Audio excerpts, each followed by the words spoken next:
Welcome to the Covered Bridges of New Hampshire podcast, where we discuss all things related to covered bridges in the Granite State. Here's your host, Kim Chandler. Hello, Covered Bridge people, and welcome to the podcast. Today we're talking with Trish Kane, Collections Curator of the Theodore Burr Covered Bridge Resource Center in Oxford, New York. Trish shares a history of the center, the significance of its namesake, and her personal journey in the preservation of historic covered bridges. Here we go.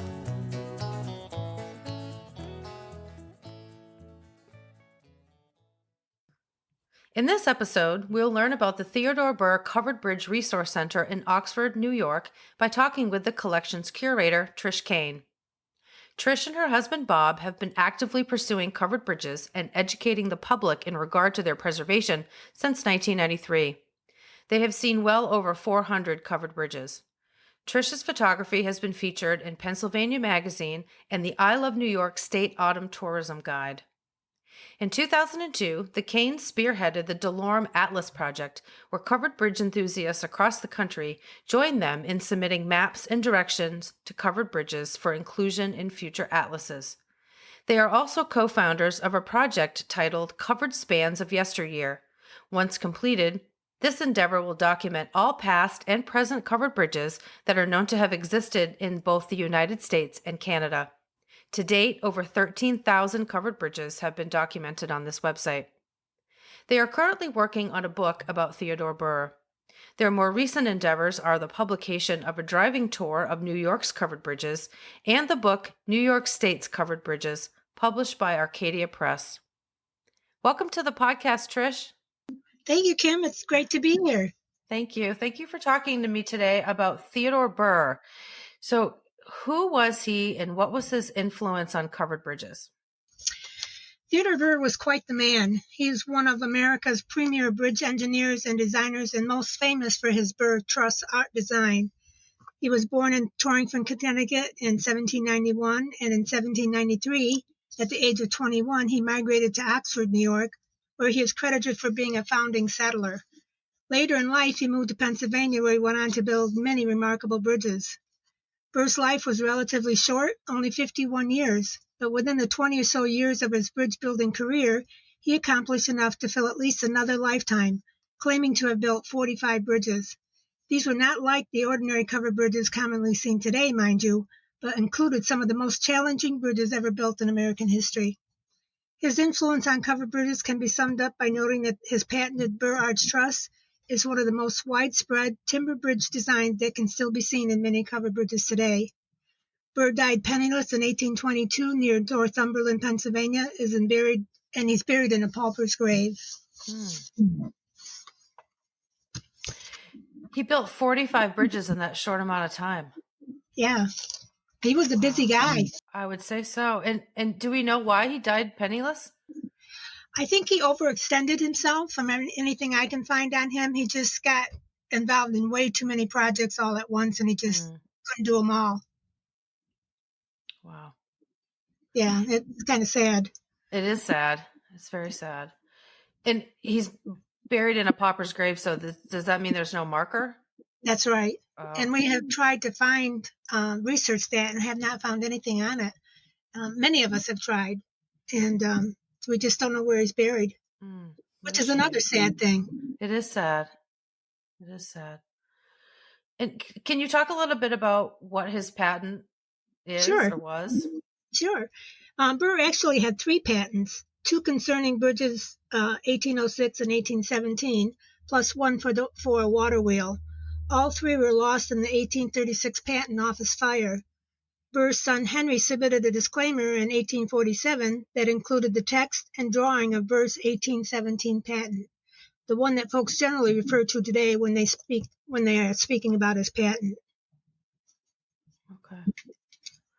And how many Burr Truss covered bridges are left today? Do you know? Well, this is open to debate. The number of actual true Burr Truss bridges is a matter of debate. Many of the bridges categorized as Burr Trusses really should be listed as multiple king posts with an arch because they do not follow Burr's patented design. Until these bridges are seriously looked at by experts and are reclassified, the numbers are not 100% accurate. Given that, the number we are currently using is 190. 30 of these are modern bridges, and the remaining 160 are historic bridges. These numbers will likely change in the next few months as they are looked at. Mm-hmm. One thing I learned being new to the covered bridge truss design is people really want to quantify what the truss is. Yes. They want to say that bridge is a long truss. And in New Hampshire, there are a few that you can't really do that. And trying to research was challenging for me because in different books and whatever that is out there, they're called different truss designs. So I was confused very early on. You can get confused real quick. Mm-hmm. I know that Theodore Burr built other buildings, including one for his family between 1809 and 1811, and that property became the Oxford Library. Can you talk about that building and the home? Sure. When I first visited Burr's former home back in 2010, the first thing I noticed as I walked through the rooms was the arched doorways and the arches over the windows. I thought to myself, wow, he even put arches in his home. These arches can still be seen today, and as I take visitors through his house, I make sure to point this out to them. I just thought it was interesting how he incorporated arches into his home and his bridges. Right. Well, he was true to that design. Yeah, he sure was. Mm-hmm. Mm-hmm. And how did the Covered Bridge Resource Center end up in his home? Well, it's a long story, but I'll try to make it brief. It all began on a Sunday afternoon when the Oxford historian, Charlotte Stafford, asked if I'd be willing to meet one of the members of the board of trustees of the Oxford Memorial Library. She mentioned that they had a room upstairs in the library that they would like to dedicate to Theodore Burr since he was a former resident of Oxford and now famous for his bridge building. Of course, I said yes. We met, and the more she talked about what they would like to do with that room, the more the wheels in my head kept turning. When she finished, I said to her, I think I might be able to assist you. I went on to tell her that if they would make that room into a resource center for covered bridge scholars and researchers, I was confident we could fill the room with research material, beginning with a collection of over 20,000 covered bridge postcards dating back to the early 50s that were left to us by our dear friend Richard Donovan. She was very excited about this and asked if Bob and I would do a presentation to the board about our idea. A week later we did, and they gladly accepted our proposal. That was back in 2010. Today, the center houses a collection of covered bridge newsletters from every covered bridge society that exists today and many that no longer exist. We have over 30 beautiful models of covered bridges, many donated by the National Society for the Preservation of Covered Bridges. We also have an extensive library of covered bridge books, 132 to be exact. In addition to the postcards that started this endeavor, we have thousands of photographs and slides donated to the center from covered bridge enthusiasts and private collectors from across the country. Through some generous donations, we also have a computer and scanner for researchers to use while visiting the center. We've come a long way since that Sunday afternoon meeting with the Oxford Town historian. I would say so. I wish you were closer to me. Yeah, it's quite impressive when you visit the center to see what we have to offer. And you mentioned Charlotte Stafford, and you also mentioned Richard Donovan, who was referred to as Mr. Covered Bridge Extraordinaire, and he had 20,000 postcards. Can you tell us a little bit about him? And Sure. Richard was loved by everyone who met him and touched so many lives. He was affectionately known as Mr. Covered Bridge Extraordinaire, as you mentioned, because of his wealth of knowledge about covered bridges. In the covered bridge community, if you mentioned the name Richard, everyone knew who you were referring to. You really had to give his last name. He was the editor of the 1980 World Guide, and his weekly correspondence with covered bridge people was simply amazing.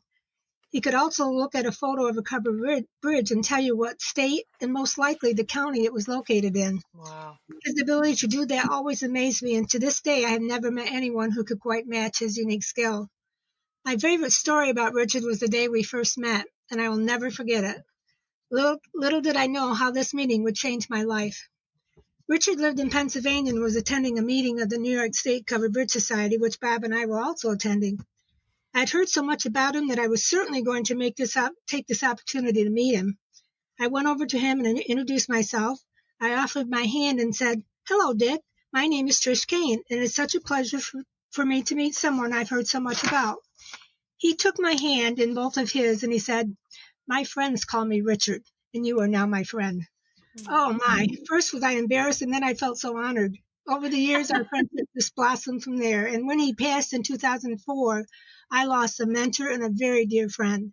There's never a time when I am working at the center or doing covered bridge research that I don't think of him. That's a great story. Yeah. And the room is dedicated to him, correct? To him and to Charlotte Stafford. And to Charlotte Stafford. And the ones that, started this whole thing. On the website, it states that the Resource Center will be to research students, covered bridge societies, and fans of covered bridges what Cooperstown is to baseball. That's a huge claim, and I love it. Well, it's true. When you think of baseball, your mind immediately thinks of Cooperstown because there's no other place like it. Right. It is our hope that when people think of covered bridges, they'll think of the Resource Center again, because there's no other covered bridge center like it anywhere. We're the first to ever been in existence. And you and your husband, Bob, donated an extensive photograph, slide, and postcard collection. Can you talk about your journey with covered bridges and how it started for you and how you collected items? Boy, our journey started back, we were celebrating our 25th wedding anniversary, and we decided we were going to go to Vermont. And but we didn't make any plans. Now, if you know me personally, you know that I like to have a plan. I want to know where I'm going to sleep at night and what time I'm going to get up in the morning. I hear that. We went to Bennington, Vermont. We spent the night there. And the next morning we got up early and we went to this little bitty diner. I mean, there probably wasn't only 5 tables in the whole diner. And we're sitting there, and they have the typical paper placemats that you see in these local diners. Mm-hmm. And it had 5 covered bridges in the Bennington area. So I said to Bob, since we don't have any plans, let's go look up these bridges. So we asked the waitress how to get there, and she told us, and we went to the first one, and we get out, and we're looking at the bridge and thinking, okay, this is all right, no big deal. Well, this couple drove up, and they hopped out of their car in a hurry, taking pictures, and they came over to me and said, would you take our picture? And I said, sure, if you'll take ours. So we did, and we got talking to them, and she said, we're on a week's vacation, and we're going to look up all the covered bridges in Vermont. When you've been married to someone for 25 years, you can look at each other, and you pretty much know what the other person is thinking. So I looked at Bob, and he looked at me, and we just kind of didn't say anything. Said, that's neat. We got in the car, and I said to Bob, there has got to be something better to do with a week's vacation than look up covered bridges. And he agreed. So we went on our merry way, and we pulled into this little stop and shop place, and they had a Vermont Gazetteer. I picked it up, and they had a listing in the front of all the covered bridges in Vermont. So I said to Bob, look at this. He said, we'll get it, and we'll if we're going by someplace and there's a covered bridge that's close by, we'll stop and look at it. Well, before the day was over with, we had made a journey of looking up covered bridges, and we spent the rest of our week looking up all the covered bridges in Vermont.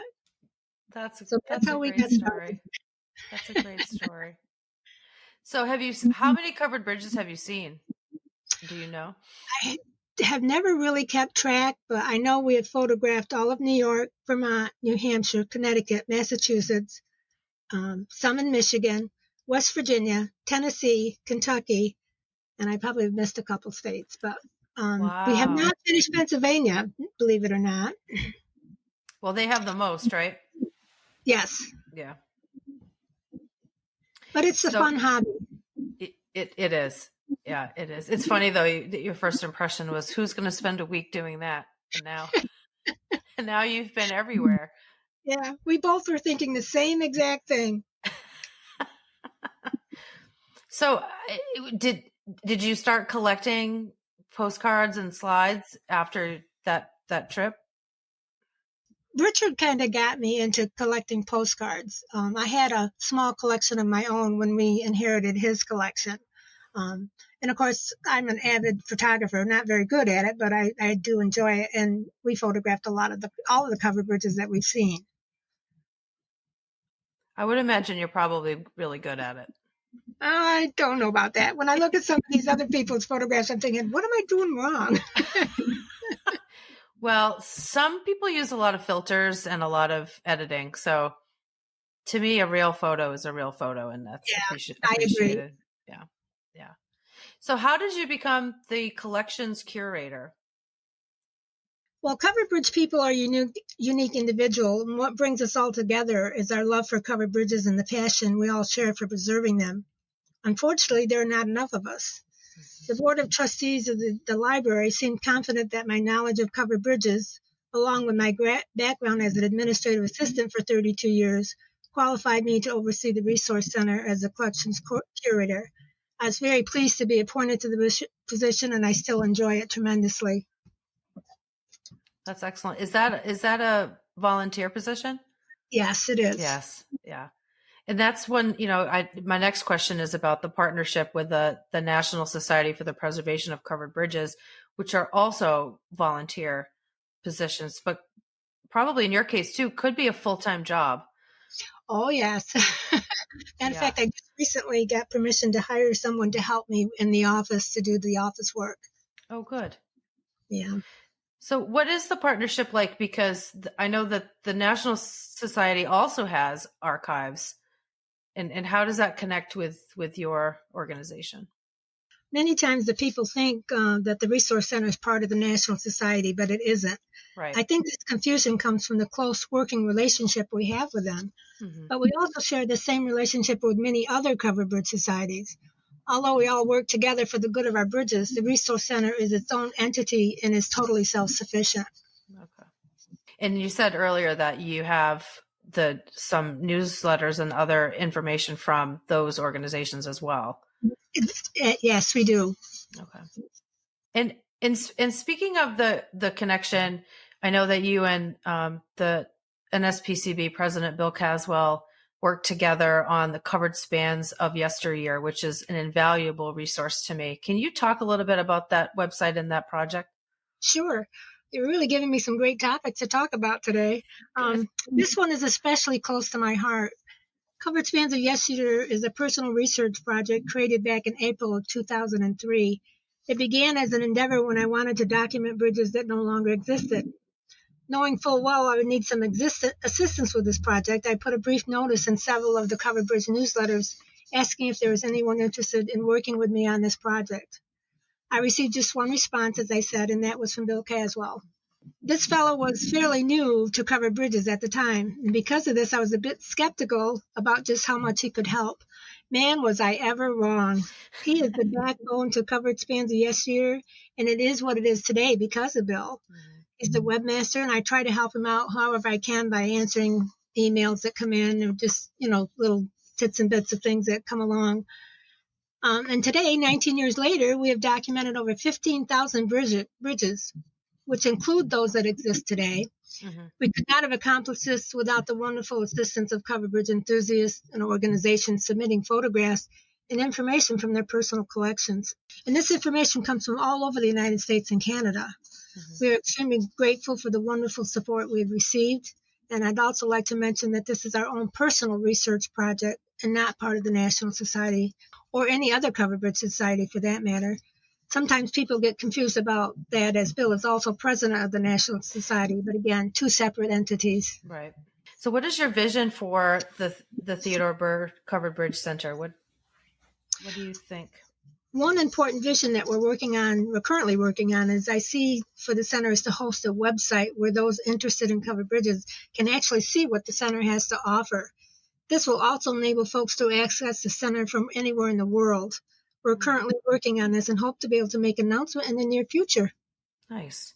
Having just finished 2 years of researching New Hampshire covered bridges, I was lucky in some ways that I could travel to some of these communities to look through town records and receipts. And, but since I finished this book, people are asking me if I'm going to pick up another state. And my first thought is no, because, even driving through, here, some places are 3 hours away from me. Yeah. And, but a lot of the research has shifted to being virtual. So I feel lucky in that way. But it's still not as accessible, I think, as it could be or will be. We're hoping the website, if we can get it up and established, will kind of open up a whole new world for people that they can see what we have to offer and not actually come to the center, even though we still want people to visit. Well, and speaking of that, how does one visit? Well, we love to have visitors, and they're always welcome. The center is open whenever the library is open, but if you really want to experience the full effect of what the center has to offer, it's best to set up an appointment with me. And you can do so by just sending me an email or calling me directly. Can they support the center financially? Are you still looking for photographs and other materials? We're always looking for photographs and postcards. That's just, we'll always be adding to our collection. But there are two ways really to support the center. One is volunteering to assist me with the day-to-day duties of the center, as there's always work to be done. And the center is self-supporting, so donations are always welcome, and they can be sent to the Oxford Memorial Library. And if you're sending a personal check, it's just nice. You need to make it out to the Oxford Memorial Library. Okay. Are there any other takeaways or thoughts that our listeners should have about the Theodore Burr Covered Bridge Resource Center and your impact on covered bridges? The center is there for everyone to come and see, and we really love to have visitors. And like I said, to really get the full effect of what we have to offer, you need to visit the center. I mean, you can't really see the models, and we have some beautiful models. We just had 3 or 4 donated to us that are to scale. And matter of fact, we're kind of running out of room. We've got so many models. But I don't want people to be confused about what the center is. It's a place for people to come and research covered bridges. It is not in any way a museum, even though we have some models there. But they were given to us, and probably if they hadn't been given to us, I'm not sure we would have had many. But we're not a museum. We're a center, and we welcome visitors anytime. Well, thank you so much for talking with me today. I do hope to get out to visit you and further my research, which keeps on going. Certainly don't ever uncover everything. No. And there's always more to learn. So thank you so much for talking to me today, Trish. You're welcome, Kim, and thanks for giving me the opportunity to share the Resource Center with you. It was my pleasure.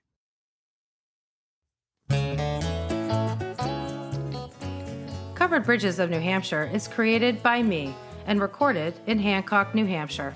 The song Old New Hampshire was arranged and performed by Josh Black. The introduction is courtesy of Greg Kretschmar. This podcast is a companion to my book, Covered Bridges of New Hampshire. You can find out more about the book, the podcast, blog posts, upcoming events, and an interactive covered bridge map at coveredbridgesnh.com. You can also follow us on Facebook, Instagram, and Twitter at Covered Bridges of New Hampshire. Please rate, review, and subscribe to or follow the podcast on Apple, Spotify, Amazon Music, iHeartRadio, or wherever you get your podcasts. I'm Kim Chandler. Thanks for listening.